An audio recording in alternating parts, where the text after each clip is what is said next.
Yes, Madam Clerk, if we can, let's get attendance to see if we have formal quorum.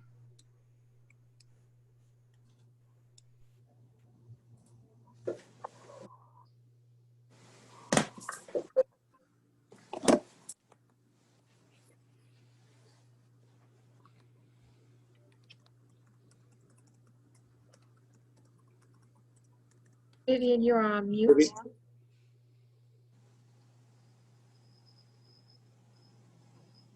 You wish me to call the roll, Mr. Chairman? Yes, thank you. Yes, thank you. Elia Nunez from DPW. Good afternoon, present. Daniel Iglesias from FDOT. Good afternoon. Barbara Handerhan from SFRTA. Good afternoon, present. Michelle Lopez from the school board. Good afternoon, present. Jose Sanchez, City of Hialeah. Good afternoon, present. Bernard Buxton Teta from the City of Miami Gardens. Good afternoon, present. Julio Brea from the City of Homestead. Hi, everyone, present. Rita Carbonell, City of Doral. Good afternoon, present. Jorge Gomez, City of Coral Gables. Good afternoon, present.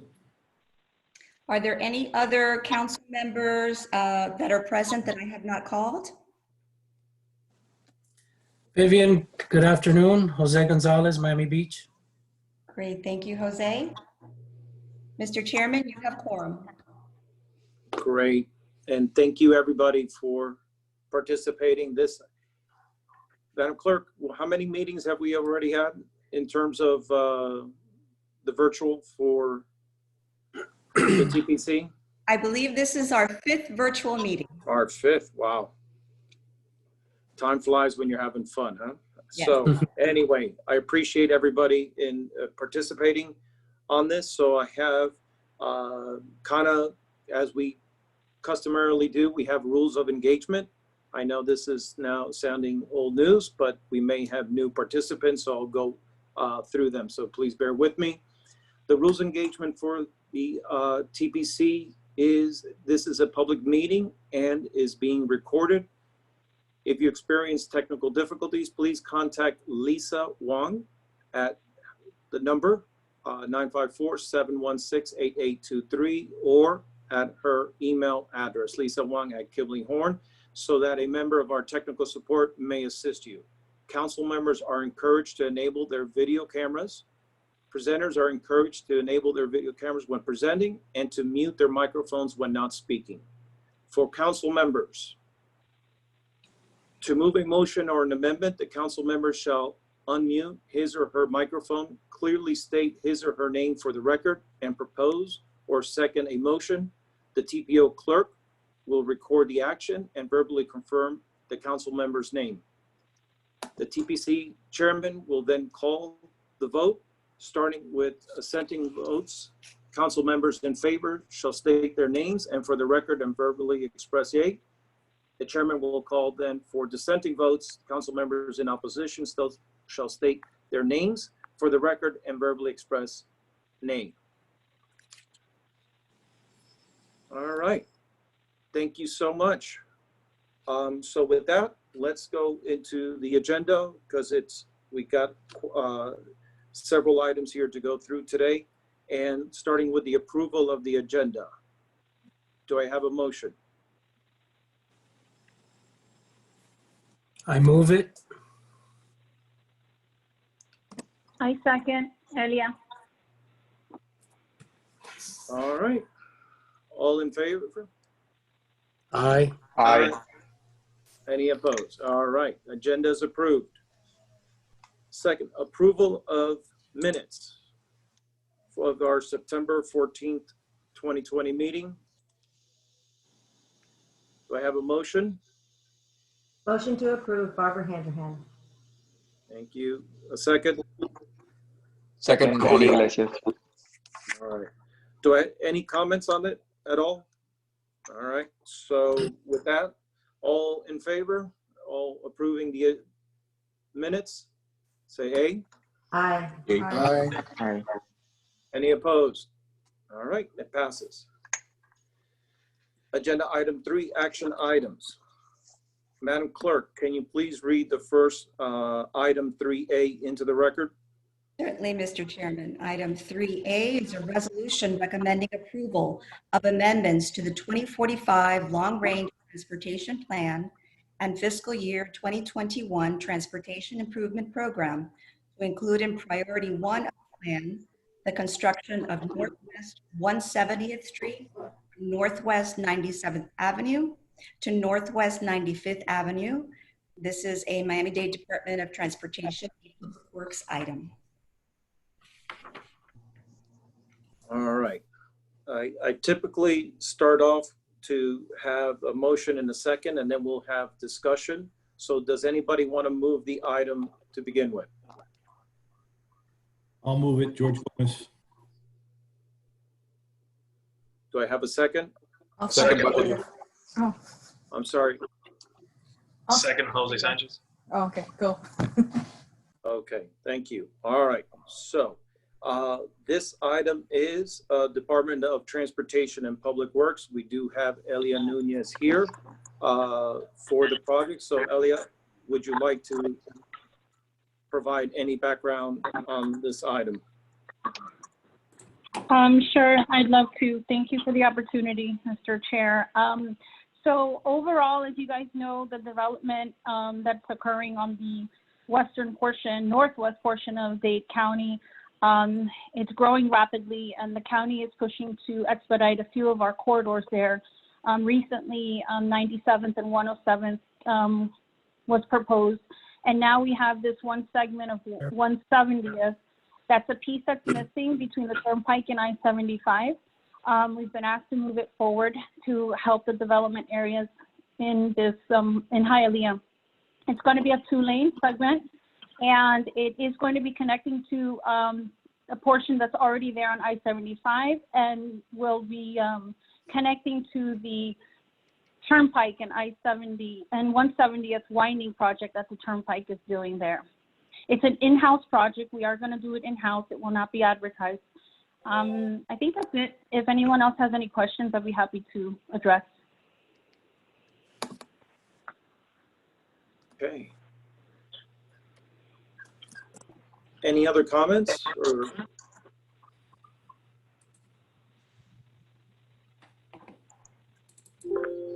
All right. So I'll put the item in for vote. All in favor, say aye. Aye. Aye. Aye. Any opposed? Okay, item passes unanimously. Let's move on to item 3B, Madam Clerk. Can you read it into the record, please? Yes. Item 3B is a resolution recommending approval of an amendment to the fiscal year 2021 Transportation Improvement Program to include new Federal Transit Administration Section 20005B pilot program funding to study transit-oriented development planning along the South Dade Transitway of the Strategic Miami Area Rapid Transit Plan, is FM number 447763, and this is a Miami-Dade Department of Transportation and Public Works item. Okay, thank you. All right. Let me see if I can get a motion in a second, and then we'll have a discussion. Move it, Michelle Lopez. Thank you. And Second, Julio Brea. Julio Brea, second. Okay. So again, this is a DTPW item. Elia, would you like to provide some additional information? Thank you. So on this particular project, as you guys know, the Smart Plan projects are a priority for the county as we provide and start adding the improvements for infrastructure. The TOD along these corridors are very critical. We've applied for this grant in the past. We did receive it for the East-West.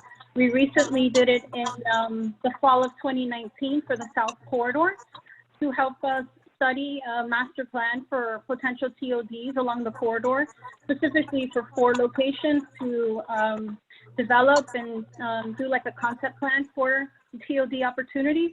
And we actually were awarded the grant in the summer 2020. And so this is pretty much to add it to the tip and let us kind of move forward with this grant that we just received. If anybody has any questions, I'm happy to answer.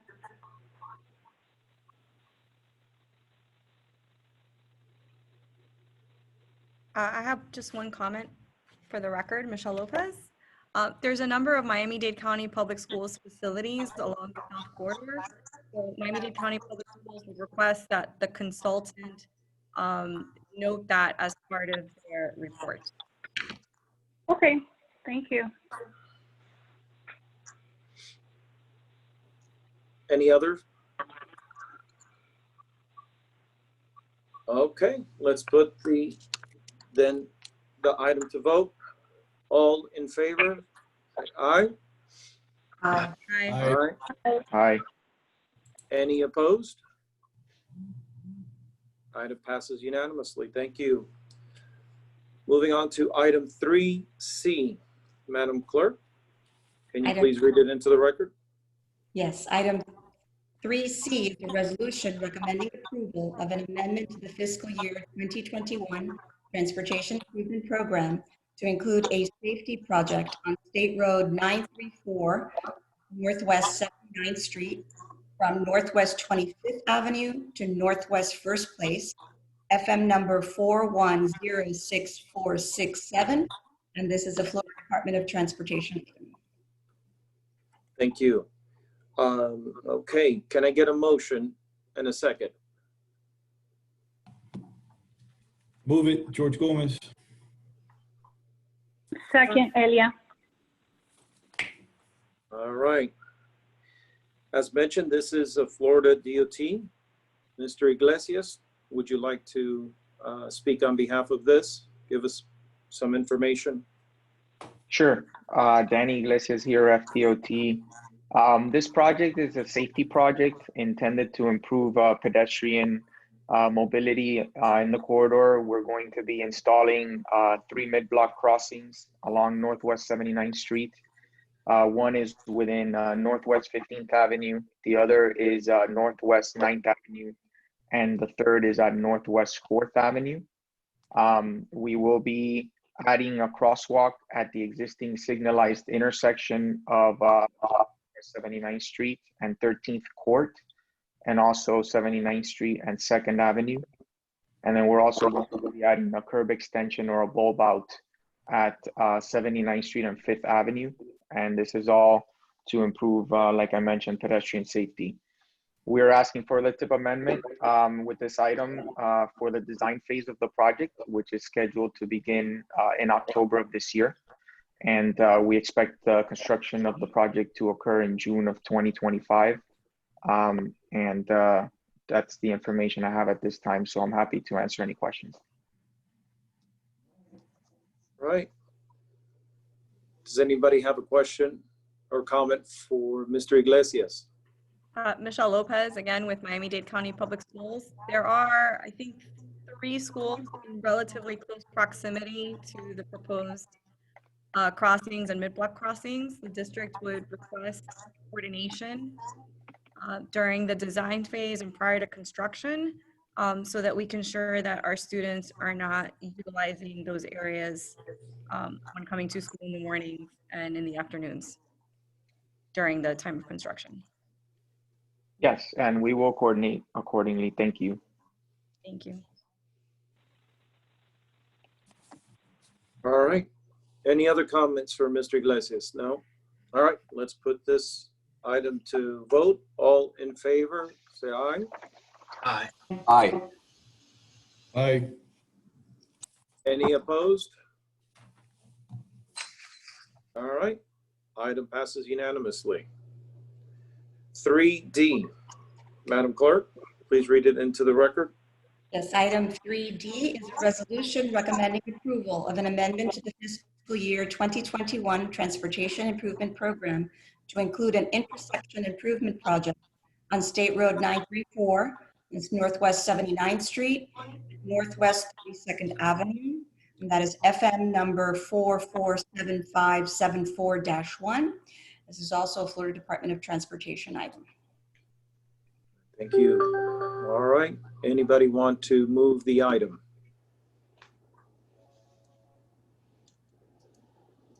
Move it, George Gomez. Okay. Second, Do I have Elia. A second, Elia. Thank you. All right.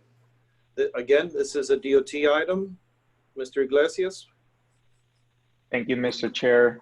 This is also a safety improvement project along 79th Street. This is at Northwest 32nd Avenue. It is an intersection operational improvement where we are going to be modifying and installing a 3-section signal head at the existing signal there to provide a protected left turn movement. That intersection is currently only protected permissive, and it is where the Metro Rail tracks are, and it makes it very difficult for drivers to be able to navigate and negotiate a left turn movement there. We will also be improving the operations of the signal to provide a leading pedestrian interval for pedestrians at that location. And we'll be adding additional lighting at the intersections for improvement for pedestrian visibility. We're again asking for the tip amendment for the design phase of the project, which is scheduled to begin in February of 2021. We expect the construction phase of this project to begin the latter part of 2023. Happy to take any questions. Thank you. Any questions, comments? Michelle Lopez again with Miami-Dade County Public Schools. Although not an immediate impact, we do ask for coordination prior to construction. Broadmoor Elementary and Madison Middle are a couple of blocks away from the project. And so we just would like to ensure that our buses are appropriately coordinated for this project during the construction schedule. Will do. Thank you. Noted. Thank you. All right. Anybody else? All right, let's call to vote. Item 3D. All in favor, say aye. Aye. Aye. All opposed? All right, item passes unanimously. Moving on to item 3E. Madam Clerk. Yes, and I just want to state for the record that Manny Armada has joined us. And that was, you joined us for 3D, correct? Not before. No, I was here before, but there were some technical difficulties. You couldn't see me, but I was in the meeting. Okay, great. Thank you for clarifying.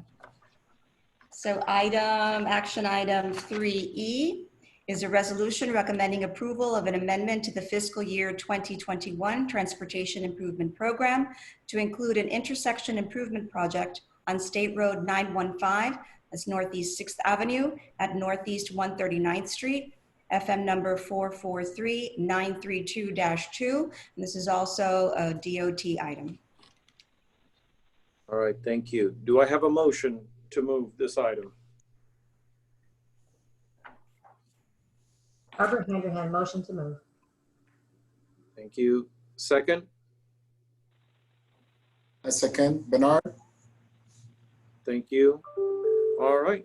Again, this is a DOT item, and Mr. Iglesias is here to speak on behalf of this item. Yes, thank you, Mr. Chair. This is a project, as was mentioned, on Northeast 6th Avenue. It is an intersection improvement project, a safety improvement project, which is going to be adding a new signal at that intersection. This project is going to be starting design in December of 2020. And again, we're asking for the tip amendment for the design phase of the project. The construction phase is expected to begin sometime in early 2024. And again, it's an unsignalized intersection at this time. And due to some safety concerns there, we are proposing to add a new signal. So at this time, I'll take any questions. All right. Do we Michelle have any Lopez questions? again. Just a statement from the school district. We request coordination prior to construction, though not an immediate impact. Arch Creek Elementary, North Miami Middle are in relatively close proximity to the project. And so we would just like to coordinate prior to the construction phase. Thank you. We'll do that. Thank you. All right. Any others? Questions? All right, let's call to vote. All in favor for item 3E, say aye. Aye. Aye. Aye. All opposed? Nay? All right, item passes unanimously. Item 3F. Madam Clerk? Yes, our last action item is 3F. The resolution recommending approval of an amendment to the fiscal year 2021 Transportation Improvement Program to include 2 rail safety projects located on railroad crossing number 631208F at Northwest 87th Avenue. That's FM number 4477801, and railroad crossing number 628536U at State Road 969, Miami-Dade Road, FM number 447782-1, and this is also a DOT item. All right, thank you. Do I have a motion to move this item? Move it, George Gomez. Thank you. Do I have a second? Second, Jose Sanchez. All right, thank you. All right. Any questions? Again, this is a DOT item. And Mr. Iglesias, do you want to speak on behalf of this item? Sure. This is 2 projects that are going to be rehabbing existing railroad crossings, one on Northwest 87th Avenue and one on Miami-Dade Road. Both of the projects will be including installation of cantilever railroad crossings and pedestrian gates. They are scheduled to begin in January of 2021.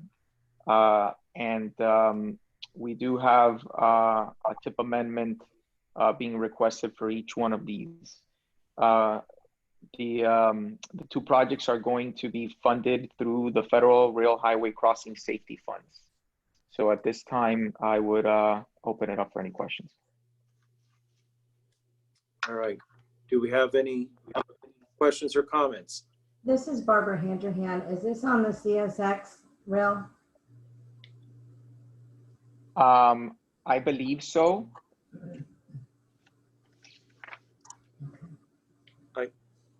Yeah, I think one of them, I think there's 2 different projects.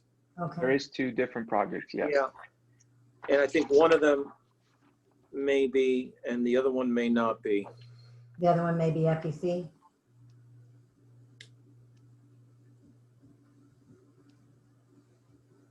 Yeah. I can double check that and find out from the project manager. Yeah. Thank you. I'd appreciate that. Mm-hmm. And Danny, on comments on my side is, and to the effect of the question that Barbara had, is that on this one, the description of where the location is kind of half baked because we're not sure where the cross street is on both sides. And since I'm a rail guy, I know where these rails are, and there's multiple crossings. Yeah.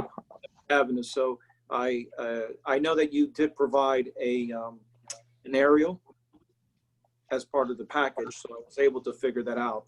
But the description kind of leaves it a little bit having to kind of dig further. Yeah, we can expand on the description, Mr. Chair. The one on 87th Avenue is going to be in the area where the roadway was recently extended to cross to Okeechobee Road, and the one on Miami-Dade is near the work that was recently performed for Section 5 on 836, 826.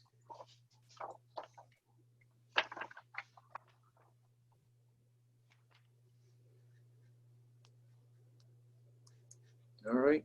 Any other comments or questions for Mr. Iglesias? Hi, Mr. Chair. This is Lisa Wan. We have a member from the public that has their hand raised. May I allow the person to Yes. speak? Sure. Thank you. Curlin, I have unmuted you. Please unmute yourself if you would like to speak. Lisa, I apologize. This must have been an error. I wasn't aware my hand was raised. Sounds good. Thank you. All set, Mr. Chair. Okay. Any other comments or questions? Okay. Let's call the item to vote. All in favor, say aye. Aye. Aye. Those opposed? Nay. All right. Item passes unanimously. That closes the action items. We have 2 information items, beginning with item 4A. This is the Smart Management Dashboard Project status update. So I'm very happy to be able to present Ms. Janine Gaslonde, who will provide a presentation as to on this project, on the status report. It is something very exciting, and I hope you find it like that, at least how I found it, for everybody. So Janine, why don't you get started? Unmute. Unmute. There you go. Good. Good afternoon. Hello, everyone. Thank you for the opportunity to present in this board. This is a very exciting project, like Wilson was saying. I mean, we're developing this tool that it's gonna be. I hope it's gonna help us to. The whole idea of this was to develop a congestion management dashboard that help us to track real-time mobility data in Miami-Dade County to accelerate and support the decision making, especially for the smart corridors. But we do have access to all the facilities in Miami-Dade County. So with me today, I have the project manager from the consultant firm who is developing this tool. His name is Clark Leder. I want to make sure that he has access to the presentation right now, or Vivian is going to be doing the next, right? Okay. Yes. Clark, okay, are you here, Clark? Yes, I'm here. Can you hear me okay? Okay, Clark, yes. I'm gonna complete the presentation. I mean, this study was requested by the CPO board member on October 31st last year, and we started the development of this on February, and we are hoping to complete the full analysis and the full tool by November this year. So, but to teach you how to use the tool and what we've done so far, I'm gonna let you do the presentation, Clark, on the behalf of the TPO. And then if you have any questions at the end, we're super glad to answer. Thank you, Janine. I think we also have Justin Dennis online from Urban SDK, who is helping to develop this dashboard. So thank you very much for having us. And on this first slide here, we can see the strategic Miami area smart rapid transit plan, the SMART plan, and all the routes associated with those. So much of this dashboard development is focused around these corridors and providing real-time performance measures to evaluate the performance along these corridors in conjunction with the SMART plan. So if we can go to the next slide. This is just a snapshot of the resolution that was passed, 58-19, to approve the development of this real-time tool. Next slide, please. And one more. So I'll just go into a little bit of the background of the purpose. I know Janine mentioned it briefly. It was just to create a user-friendly congestion management information access to allow us to monitor the SMART plan performance measures and align our goals and objectives for investments into the infrastructure. So providing this real-time, and not just real-time, but historical data in an online platform is really to help make decisions and then provide data and access to the public. So not just for internal TPO purposes, but to also allow the public to access this information as well. So next slide, please. So here's kind of just a snapshot of kind of the process that goes into planning for future roadway improvements. So historically here, we developed a long-range transportation plan where we define goals and objectives, define performance measures, and then we go into developing a cost-feasible plan to determine what the funding resources are, what kind of needs we have, and then monitoring these performance measures, benchmarking data.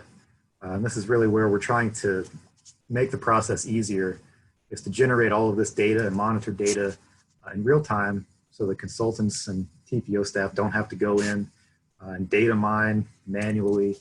So remove some of that time-consuming process. And then, of course, developing a transportation improvement program where we're taking all of that data and identifying where we have needs, where to shorten some of these projects. So next slide, please. So here's, again, this kind of sequential process of defining objectives, the networks, collecting data. And so the goal here is to provide more of a real-time data feed to identify recurring and non-recurring congestion, potential safety issues, and address those in a more timely manner. So really cutting out some of those steps in terms of collecting and analyzing the data and providing that on in an online tool. Next slide, please.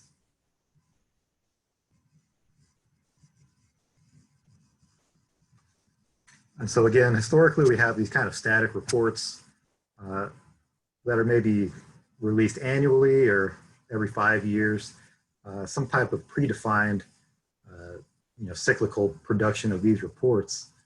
And we don't necessarily want to do away with those reports because they're very beneficial, but we're going to provide the information from those reports and have it available online for easy access. So instead of thumbing through a 200-page report, you can come online and see, okay, here are the highlights of the report, and then also provide access to not just those maybe yearly snapshots, but also analyze data in real time. So I can go in and say, this past month, our travel time was significantly improved from this time last year. And in this case, it's probably due to the current pandemic we're under, so traffic volumes are lower. But the idea is to make it easier to access that data. Next slide, please. So here's the current schedule. We provided a peer review of different agencies and tools that they have available. We've been coordinating with a project working group to refine data and performance measures that other agencies have used or maybe haven't used and that we would like to see in this dashboard. We developed an initial framework for the system, developed a beta version and got feedback from our project working group. We have a draft report, and the final release of the online dashboard to the public will be next month in November. So next slide, please. And I'm going to go ahead and turn it over to Justin Dennis from Urban SDK. If we can unmute Justin so he can take over here. Thanks, Clark. Can you hear me okay? Yes. Yeah, so included in the dashboard is various data sets we're identifying here that are also available via developer API. So we've included vehicle telemetry and pedestrian telemetry. So this is speed and traffic count data gathered from mobile devices, as well as GPS units. We've also included some probe sensor data for historical speeds and travel times. But we are also connected to public transit from GTFSR for stops, stop locations, route information. Infrastructure data, we've provided bridge, sidewalk and bike lane information we'll show you here, as well as we have access to census, so population, demographic, socioeconomic information, points of interest, including schools and retail locations for food desert analysis and access to education. We also have traffic safety, traffic signal data, traffic safety being state provided and FDOT provided safety sources. We did not connect any roadway sensors this time, but maybe something in the future. Roadway sensors are intelligent traffic signals or radar or Bluetooth sensing devices or roadside units that may be available. We are providing access to real-time and historical weather data. And then we've imported a number of data sources from the county's open data platform and GIS portal, FDOT, or the state's provided systems, and then also historical information from the TPO. Go to the next slide. This is a quick look at an example smart corridor dashboard. What you're looking at now is a collection of performance measures that are configurable by the user. So the user can determine what performance measures they want to provide. You can also configure the specific road, network, or a corridor that you want to measure. Included in the smart corridor dashboards are annual average daily traffic counts, the current speed and historical speeds. So what is the real-time speed, but also current speeds averaging. There's many segments within the corridor. We have a GIS tool that allows you to analyze specific segments, but this is average speed across the entire corridor. Travel time reliability, incident counts and incident types, so we can keep track of not only crashes, but other incidents like lane closures or disabled vehicles that may impact corridor performance, clearance time of those incidents, and then again, we have some other measures that are showing in terms of population in and around the corridor and commuting mode of choice as well. So those are all related to census data within a specific buffer zone of the corridor. The dashboards are filterable by time, so you can look backwards in time. They also include a data table and what we call a data view or GIS map. You can go to the next slide. I think we'll show an example data view. This is an example data view. So it's pre-configured mapping that will show. This particular one happens to be crashes along 95, but it's an example heat map that shows both a breakout of fatal and severe injuries as determined by the source for this one is Signal 4 data. We have other options for data, but this particular data view is from Signal 4. You can filter incidents by alcohol-related, fatal crashes or severe injuries, and the heat map will update accordingly to those filters.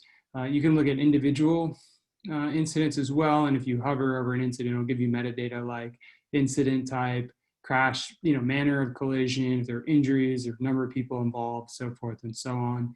Again, this can be configured by the user to track safety data countywide on any indexed road or corridor. Go to the next one. This is a look at traffic counts for the beach corridor. So this was organized from the county and FDOT's traffic counts, as well as telemetry data for annual average daily traffic. And so that'll be a breakdown of the segments where we do have counts available. And you can go to, I believe, next slide, just a quick look at, this is a pedestrian facility coverage. So this is sidewalks, footpaths, and shared use GIS, and the total count of centerline miles for the county, for the entire county. Each of these data views also has an associated dashboard, but we didn't include that in the slides today. It'll be available in the tool. All of the data is available for download. If you go to the next slide, it would include it, but there is a table available to download spreadsheet information if you want to use it in your own reports. In the future, we'll also have immediate download for shape files. So thank you for your time today. I'll give it back to you, Clark. Thanks, Justin. So that was just a quick background and snapshot of kind of what the tool looks like. Obviously, we can't go through all of the measures today, but hopefully it will be, we'll be ready next month for public viewing. So we'd be happy to answer any questions, or Janine, I'm sure she would be happy to answer any questions as well. So thank you. Mr. Chairman, I have a question. Can you hear me? Yes, I can hear you. Yes, my question is on the census data. Is that going to be, what geography are you obtaining this data? And you're producing it for the whole corridor or by segments or? Yeah, so the census data is county-wide down to the census tract. And it's produced.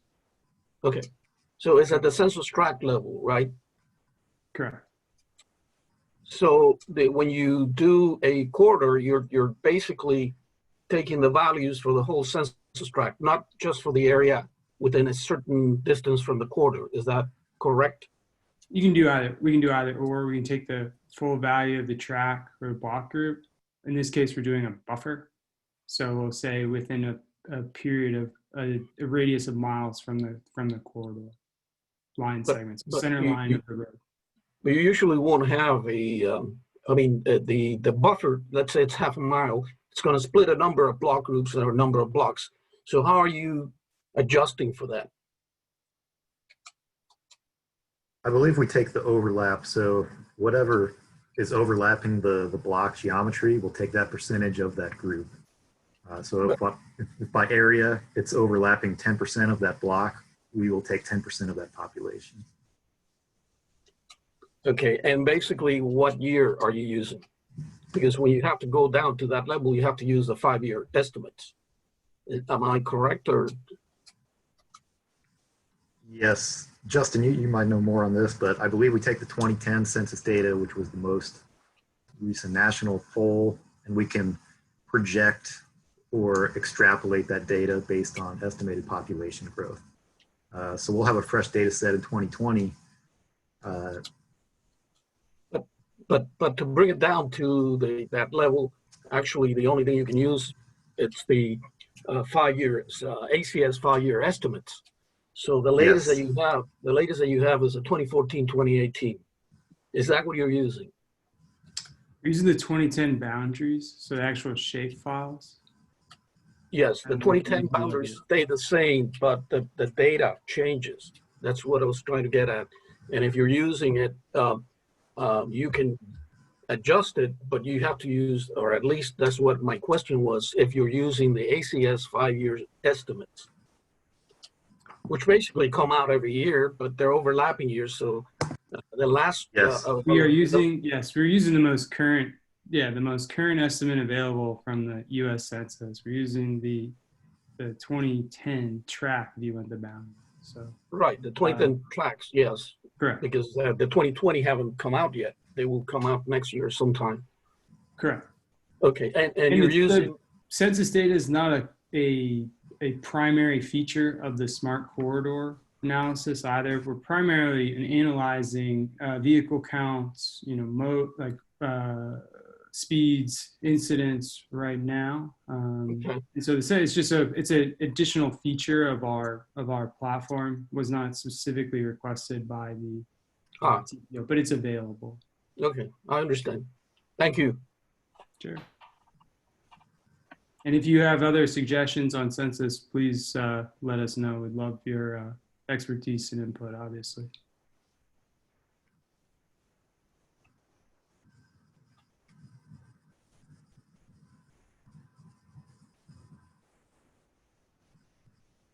Any other questions before we move on?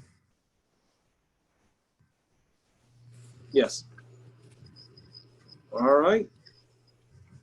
I don't hear any others. Thank you so much. And yes, we'll be expecting you as you guys complete the study, so you can come back and show us a real live demonstration of what you presented.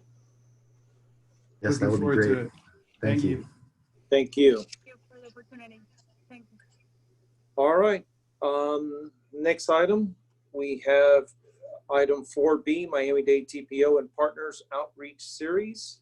And I believe I have Mr. Paul Chance or Elizabeth Rockwell Yes. handling this item. Mr. Chair, hello. Yes, Elizabeth Rockwell. How are you? Good afternoon, Mr. Chair and members. Thank you for this opportunity for being here this afternoon to present to you our outreach as we move forward. This is the Miami-Dade TPO and partners, so that's all of you, outreach series. Please, next slide, Lisa.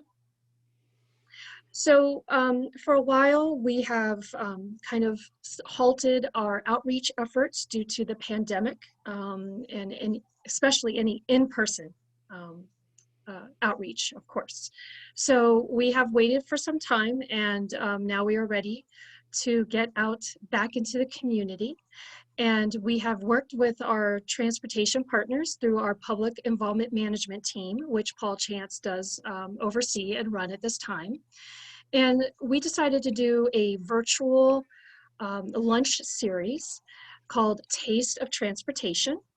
And as you'll see on the screen there, we have the Taste of Transportation. And what we also decided to do was to utilize the 2045 LRTP's transportation planning areas. So at first we were wondering, should we do this countywide? And then we had the idea, oh no, let's split this up into 7 different events, virtual events. And so it's bite-sized, if you will, no pun intended. So we started off with our TPA 1, and we held that on Tuesday, September 22nd at 11:30 a.m. It was very successful. Each of our transportation partners that participated, they provided a short interactive 2 to 3 minute presentation. So that's a lot harder than it seems. You start to present and you think you're going to stay within 3 minutes, and that's actually a hard thing to do. But each presenter did an amazing job of staying within 3 minutes. We also then focused, when possible, their presentations on the municipalities and the UMSA area in each TPA. So for TPA 1, of course, you have the whole coastal area and Aventura, moving through there. And then this is an opportunity for those who live, play, and work in these areas to get involved. So I'm going to go ahead to the next slide, which is going to be a video. So hold on, Lisa. This is a video we're going to show you. It's not the full hour. We were able to keep it with an hour. This is just kind of a taste, a recap for you all to see, and we encourage you to watch the video on our YouTube page. It's very entertaining. We've received a lot of compliments on it. Paul Chance did an amazing job, as did all of the presenters. So Lisa, go ahead. Thank you.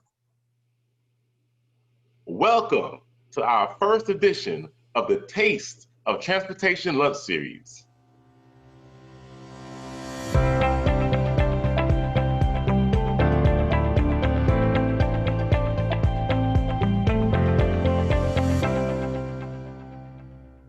As you may be aware, we are normally out in the community hosting the TPO and Partners Smart Transportation Fair. However, due to the pandemic, we are moving our transportation fair to this virtual Taste of Transportation Lunch Series. Get ready to smell what the TPO is cooking.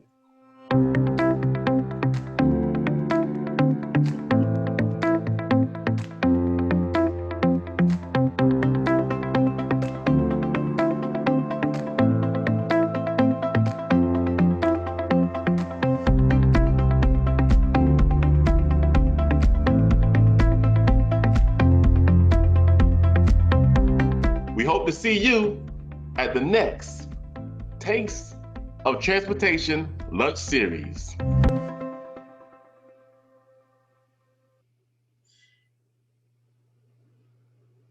Excellent. Thank you, Lisa. And then the next slide, please. Welcome. Oh, yes. So as Paul stated, our next virtual event will take place on October 28th at 11:30 a.m. And it's going to be covering TPA2, which you see all of the cities that are located within TPA2, including the unincorporated area. We have our partners, our same partners are going to be participating. And if you know, you want to check it out, we are be sending that out. Actually, you should have received our weekly e-newsletter. The ability to register is in that weekly e-newsletter, so we'd love to have you to participate, to listen in. Again, we keep it very light and fun and refreshing for all of our participants. Next slide, please. And that's it. Thank you so much. All right. Thank you, Elizabeth. Any questions for Elizabeth? All right. Well, thank you. And Thank you. That comes to the conclusion of our meeting today. I'm glad that we kept it within the hour. Appreciate everybody. So do we have a motion to adjourn? Mr. Chair, if I may, this Sure. is Danny Iglesias. I'd just like to add to item 3F. We did confirm both of the rail crossings are CSX crossings. All right. Thank you, Danny. Thank you. Okay, thank you. All right, do I have a motion for adjournment? Move it. Michelle Lopez.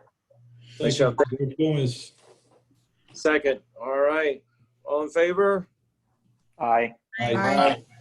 Thank you, everybody. Have a Thank great you. Thank afternoon. you. Bye. Thank you. Thank you, everyone. Great presentations. Bye, everyone.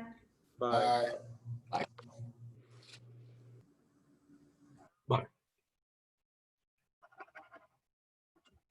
Bye, Vivian.